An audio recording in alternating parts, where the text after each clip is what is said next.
Hello, my YouTube family. I welcome you all to your very own channel Next Gen Teachers. हम कर रहे हैं B.Ed first year की तैयारी, pedagogy of English. आज का हमारा क्वेश्चन है what is lesson planning. Lesson planning क्या होता है, ये क्यों किया जाता है, इसके क्या फ़ायदे हैं, आज हम ये सब पढ़ने वाले हैं। Teaching becomes effective and organized when it is properly planned. A teacher cannot achieve learning objectives without a clear direction. Lesson planning is an essential part of teaching that ensures systematic and purposeful instruction. Now, lesson planning एक ऐसे तरीके की planning है जो कि teacher classroom में enter करने से पहले ही करके जाती है। ये एक इफ़ेक्टिव और ऑर्गेनाइज्ड तरीके की प्लानिंग होती है जिसमें कि टीचर जो भी लेसन पढ़ाने वाली है उसका लर्निंग आउटकम क्या होने वाला है, उसको किस डायरेक्शन में पढ़ाना है, स्टेप बाय स्टेप कैसे उसको बच्चों को एक्सप्लेन करना है, उसके लिए क्या क्या टीचिंग एड्स लगेंगे, क्या मटेरियल लगेगा, ये सारी चीज़ें जो है टीचर क्लासरूम में जाने से पहले ही जो है प्रिपेयर करके जाती है, जिसकी वजह से एक सिस्टमैटिक और पर्पसफुल टीचिंग हो पाती है।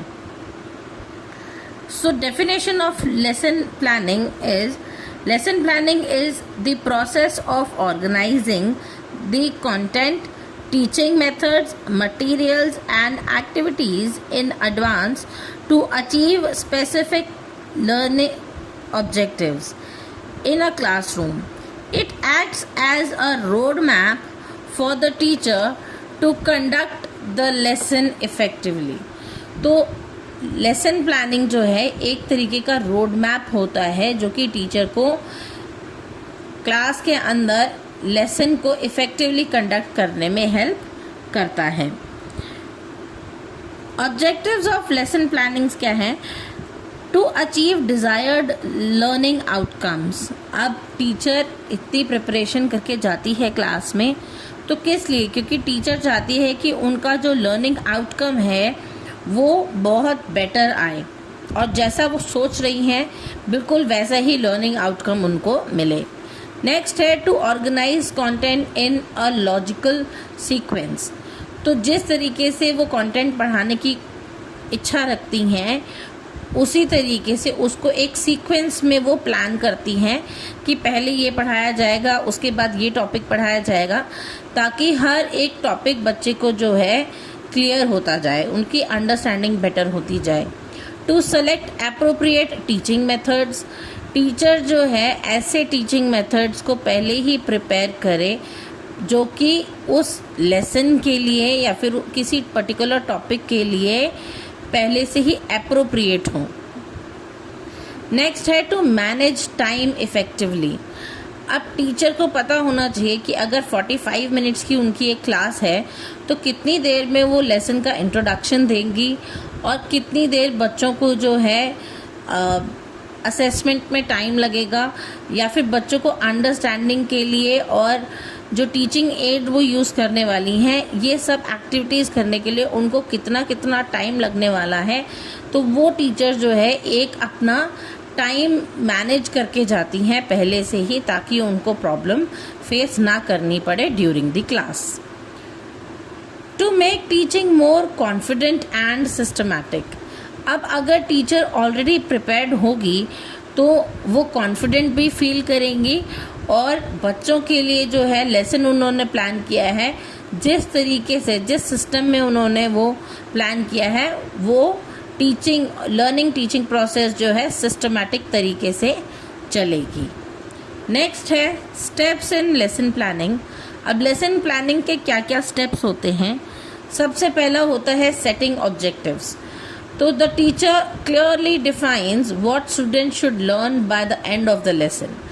अगर टीचर ने कोई लेसन पढ़ाया है क्लास में तो टीचर को ये पहले से ही पता होगा कि आज की क्लास में बच्चों को क्या और कितना समझ आना चाहिए जो कि उनका एक ऑब्जेक्टिव होता है, लर्निंग ऑब्जेक्टिव होता है, जो कि टीचर पहले से ही प्रिपेयर करके जाती है। तो setting an objective is very important. Next is introduction. Now the lesson begins by connecting previous knowledge with the new topic to gain students attention. तो इसके अंदर टीचर पहले से ही इंट्रोडक्शन जो है वो प्रिपेयर करके जाती हैं, ताकि बच्चों की प्रीवियस नॉलेज, पहले की जो उनको जानकारी है किसी एक टॉपिक के बारे में, उसी को आगे किस तरीके से कैरी फॉरवर्ड करना है और किस तरीके से बच्चों को उन चीज़ों के साथ में रिलेट करवाना है, ताकि बच्चे फुल अटेंशन के साथ में जो है लर्निंग कर सकें। नेक्स्ट है presentation. The teacher explains the new content using suitable methods, examples and teaching ads. तो टीचर किस तरीके से वो लेसन जो है प्रेजेंट करने वाली है बच्चों के सामने, कौन सा सूटेबल मेथड रहेगा, कैसे एग्जाम्पल्स बच्चों को देने सही रहेंगे, और कौन से टीचिंग एड्स जो हैं वो टीचर अगर यूज़ करे तो उनकी टीचिंग लर्निंग की जो प्रोसेस है वो और ज़्यादा इफ़ेक्टिव हो पाए, ये सब भी टीचर पहले से ही प्रिपेयर करके रखती हैं। नेक्स्ट है इंटरैक्शन। अब इंटरैक्शन में क्या होता है कि Students are encouraged to participate through questions, discussions and activities. तो बच्चों को भी जो है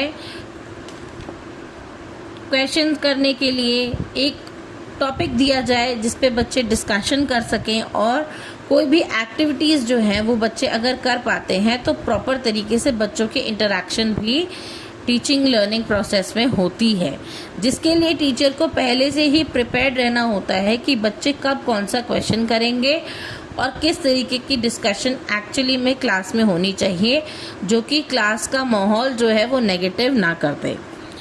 नाउ रिकैप्चुलेशन ये है कि रिकैप करना, यानी कि पहले से पढ़ी हुई चीज़ को दोबारा से रिव्यू करना।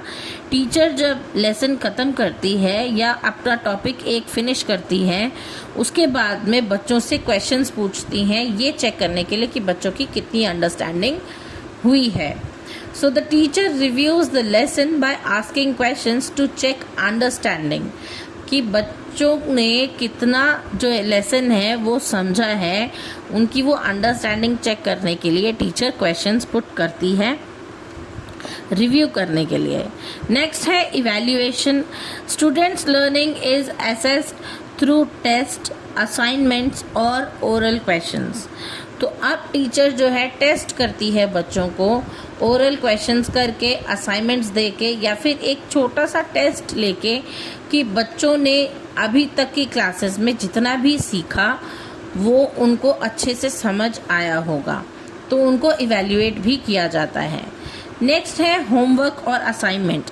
तो टीचर जो है बच्चों को लेसन पढ़ाने के बाद, समझाने के बाद उनको एक असाइनमेंट देती हैं, होम असाइनमेंट या फिर होमवर्क देती हैं, ताकि बच्चों की लर्निंग जो है वो रीइंफोर्स हो सके घर पर भी।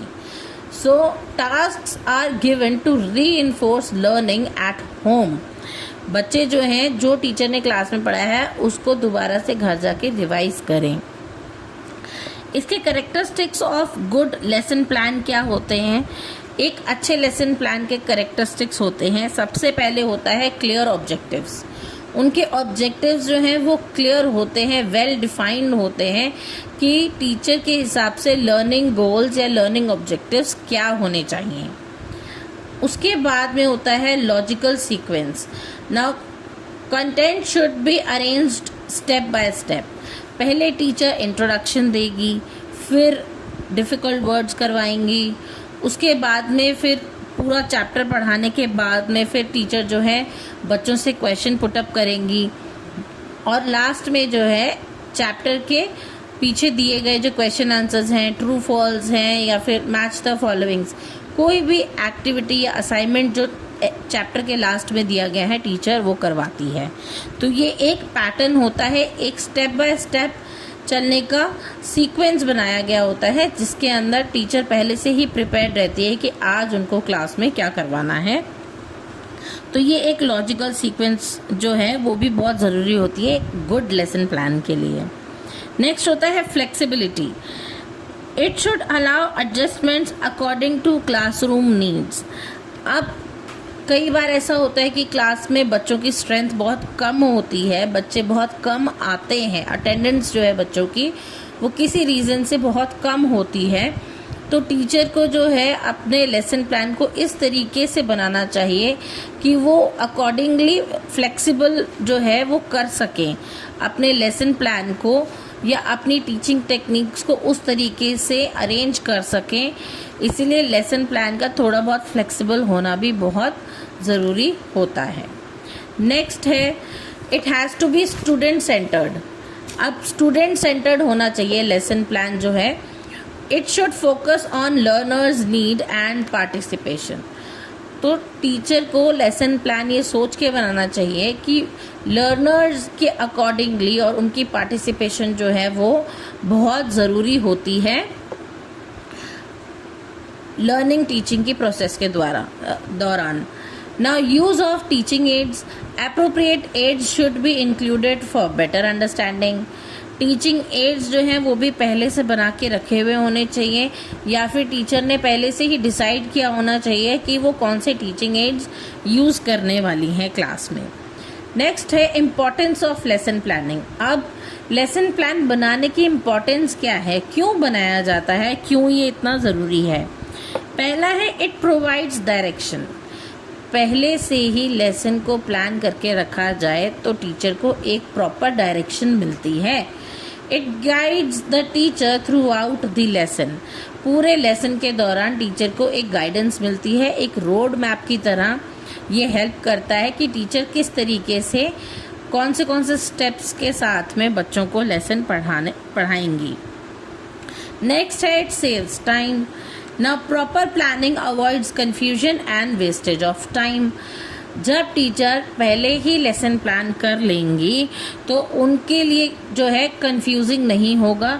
टीचर डेली बेसिस पे कंफ्यूज्ड नहीं रहेगी कि आज मुझे क्या करवाना है, और इससे क्या है वेस्टेज ऑफ टाइम भी नहीं होगा। नेक्स्ट है builds confidence. Now teachers feel more confident and prepared. अगर कोई भी टीचर पहले से ही प्रिपेयर्ड होती हैं तो वो कॉन्फिडेंट भी फील करती हैं अपने लेक्चर्स के दौरान। It ensures better learning. Students understand concepts more effectively. अगर टीचर ऑलरेडी लेसन को प्लान करके क्लासरूम में एंटर करती हैं और कॉन्फिडेंस से पढ़ाती हैं तो बच्चों की जो अंडरस्टैंडिंग है कॉन्सेप्ट को लेकर के वो और ज़्यादा इफ़ेक्टिव हो जाती है। नेक्स्ट है